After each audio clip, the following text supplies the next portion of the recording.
দর্শক, আবার একটা নতুন ভিডিওতে সকলকে জানাই আন্তরিক সালাম। আসসালামু আলাইকুম ওয়া রাহমাতুল্লাহি ওয়া বারাকাতুহু।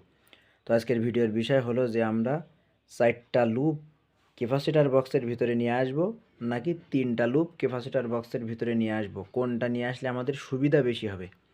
তো একটা জিনিস, সেটা হলো যে আমরা যারা নতুন মেকার, নতুনভাবে আমরা কাজ করি, তাদের একটা সমস্যা হয়ে যায় যে কোন দুইটা তার স্টার্টিং এবং রানিং, কোন দুইটা কমান্ড দিলে মোটরটা সোজা ঘুরবে, এটা আমরা বুঝতে পারি না, একটা বিষয়। আরেকটা বিষয় হলো যখন এই মোটরটা কয়েল কিছুটা শর্ট হয়ে যাবে, সেই ক্ষেত্রে একটা সমস্যা সম্মুখীন হতে হয়। সেটা হলো যে আমরা পরিমাপ করে বের করতে পারি না যে আমাদের কোন লাইনটা শর্ট হয়ে গেছে।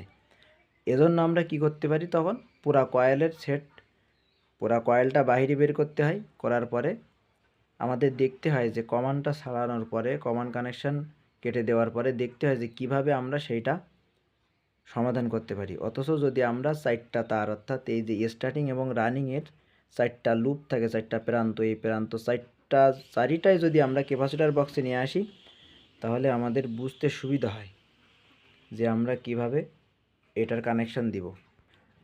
তো আমরা সবাই একটা কাজ করব, সেটা হলো যে আমরা যখন মোটরে কয়েল বাদাই করব, তখন আমরা কেউ ভিতরের থেকে শর্ট করব না। আমরা সবাই কি করব, এই যে 4টা লুপ আছে, স্টার্টিংয়ের 2টা এবং রানিংয়ের 2টা, মোট 4টা। তো রানিংয়ের 2টা এক কালারের তার দিয়ে বের করে চিহ্নিত করে রাখবো যে এই 2টা তার আমার রানিংয়ের, এবং স্টার্টিংয়ের যে 2টা, সেই 2টা অন্য কালারের তার দিয়ে চিহ্নিত করে রাখবো যে এটা আমার স্টার্টিং।